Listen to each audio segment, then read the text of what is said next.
اسی طریقے سے طہارت کے بھی 3 درجے ہیں. اصلا اس کے 3 ہی درجے، بظاہر 4 درجے نظر آتے ہیں، لیکن حقیقت میں طہارت کے 3 ہی درجے ہیں. بظاہر 4 درجے نظر آتے ہیں. ایک بدن کی طہارت، دوسری اعضاء کی طہارت، تیسری قلب کی طہارت، اور چوتھی روح کی طہارت. یہ 4 طہارتیں، یہ چاروں کے چاروں طہارتیں جب بندہ حاصل کرتا ہے تو تبھی تو ولایت و معرفت کے مقامات کی طرف وہ آگے بڑھتا ہے.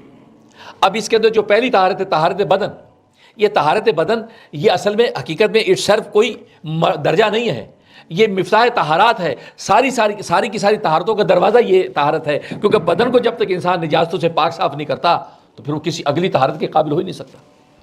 وہ قلب کی طہارت کیا کرے گا جس کا بدن ہی پاک نہیں؟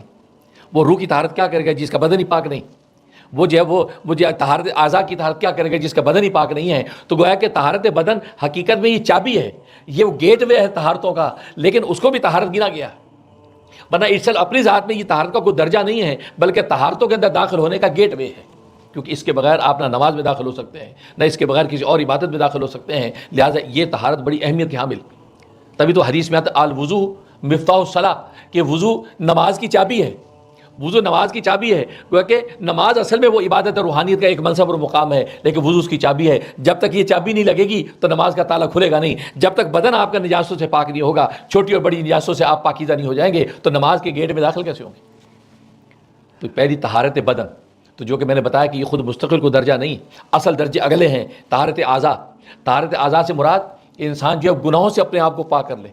طہارت اعضاء سے مراد گناہوں سے پاک، نہ ہاتھ کا گناہ ہو، نہ آنکھ کا گناہ ہو، نہ کان کا گناہ ہو، نہ ناک کا گناہ ہو، نہ ہاتھ پیر کا گناہ ہو. تو سارے کے سارے جتنے اعضاء ہیں، سارے کے سارے اعضاء کو گناہوں سے روک دیا. اس کو کہتے ہیں طہارت اعضاء. دوسرا طہارت قلب، دل کی طہارت قلب اپنے آپ کو رذائل سے پاک کر لے.